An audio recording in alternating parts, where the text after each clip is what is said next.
ये आकाशवाणी जयपुर अजमेर है। अब आप सुनेंगे विधानसभा की कार्यवाही की साप्ताहिक समीक्षा। इसका आलेख तैयार किया है पत्रकार प्रकाश श्रीवास्तव ने और वाचन स्वर है शीला चावला का।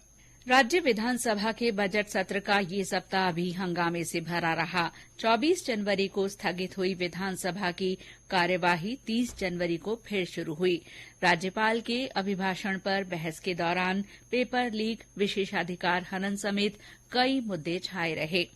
कांग्रेस विधायकों ने बिजली, पानी, शिक्षा, भ्रष्टाचार के मुद्दों पर जहां अपनी ही सरकार पर निशाना साधा, तो वहीं विपक्ष ने भी सरकार को घेरा। मुख्यमंत्री अशोक गहलोत ने गुरुवार को राज्यपाल के अभिभाषण पर हुई चर्चा का जवाब दिया। सोमवार को पेपर लीक मामले पर भाजपा विधायकों ने हंगामा किया।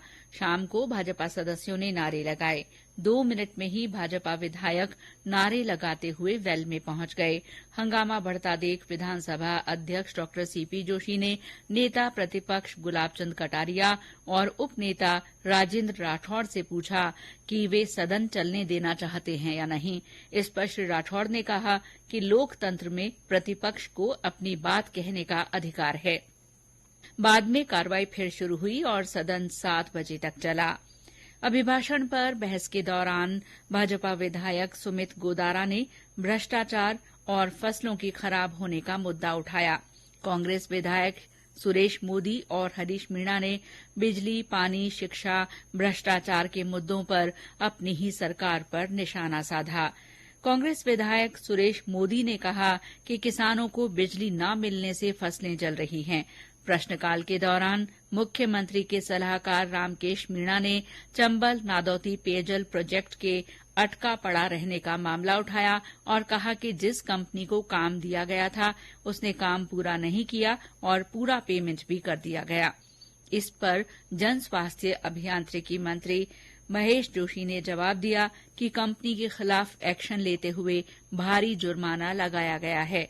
परियोजना में देरी की वजह पर्यावरणीय मंजूरी न मिलना भी रहा है।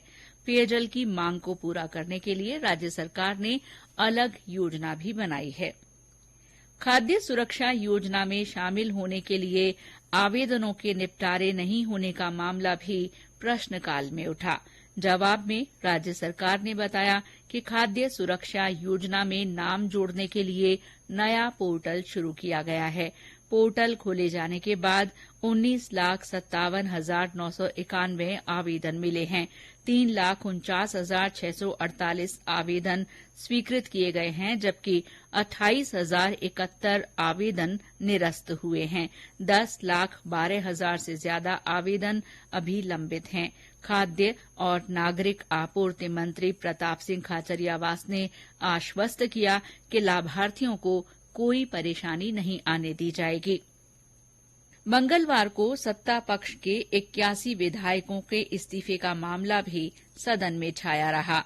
मामले को हाईकोर्ट में ले जाने पर उपनेता प्रतिपक्ष राजेंद्र राठौड़ के खिलाफ विधायक और मुख्यमंत्री अशोक गहलोत के सलाहकार संयम लोढ़ा ने विशेषाधिकार हनन प्रस्ताव पेश किया। प्रस्ताव पर सदन में हंगामा हुआ। इस बीच विधानसभा अध्यक्ष डॉ सीपी जोशी की नेता प्रतिपक्ष गुलाब चंद कटारिया और उपनेता राजेंद्र राठौड़ के साथ तीखी नोकझोंक हुई। प्रश्नकाल के बाद श्री लोढ़ा ने प्रस्ताव की ओर ध्यान दिलाया तो अध्यक्ष ने इसे शून्यकाल तक टाल दिया। शून्यकाल के बाद श्री लोढ़ा के खड़े होने पर 14 मिनट तक हंगामा हुआ। नोकझोंक के बीच श्री लोढ़ा ने नियम 157 के तहत प्रस्ताव रखा।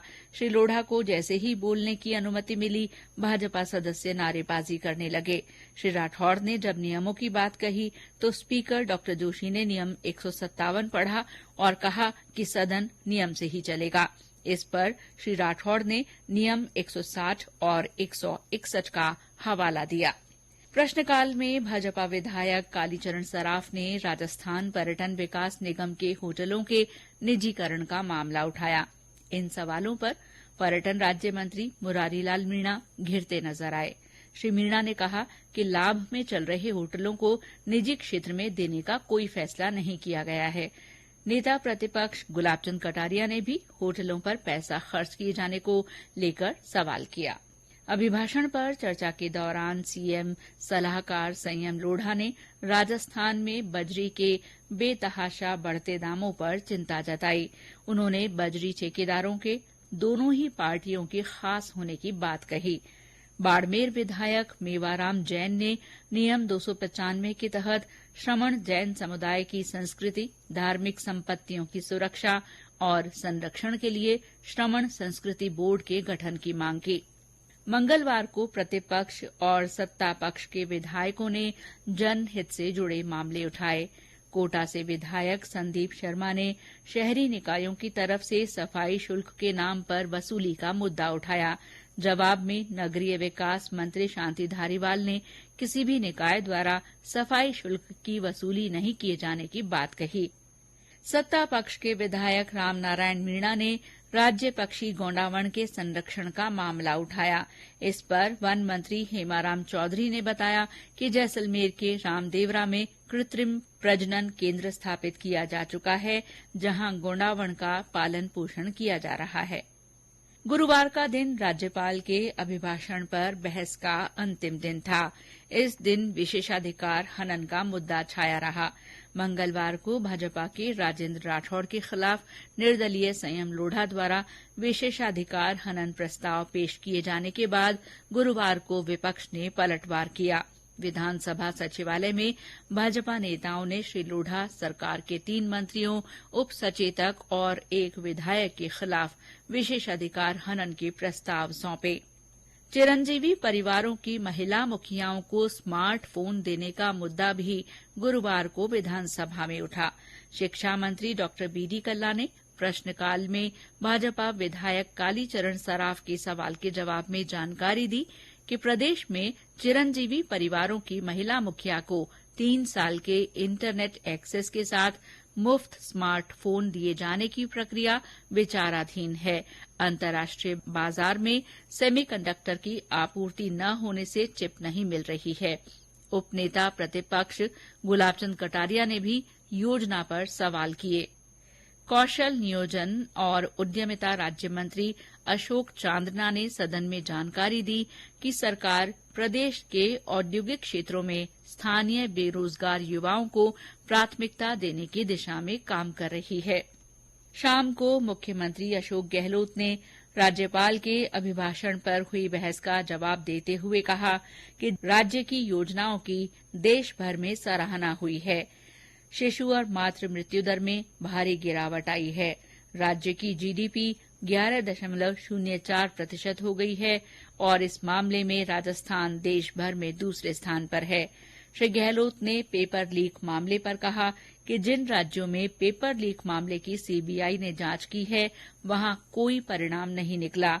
ये मुद्दा ऐसा है जिस पर पक्ष विपक्ष मिलकर तय करे कि भविष्य में पेपर लीक न हो। नेता प्रतिपक्ष गुलाबचंद कटारिया ने अपने 1 घंटे के भाषण में सरकार की योजनाओं और विकास कार्यों की कमियां गिनाई थीं। मुख्यमंत्री ने जवाब में श्री कटारिया के भाषण को भावपूर्ण लेकिन तथ्यों से परे बताया। मुख्यमंत्री ने पुरानी पेंशन योजना को सही ठहराते हुए केंद्र द्वारा एनपीएस में जमा राज्य की राशि को वापस न करने पर सुप्रीम कोर्ट में जाने की बात कही। राज्यपाल के अभिभाषण पर चर्चा के बाद सदन को कुछ दिन के लिए स्थगित किए जाने की परंपरा रही है और इस बार भी ये परंपरा निभाई गई और सदन की बैठक 9 फरवरी तक स्थगित रहेगी।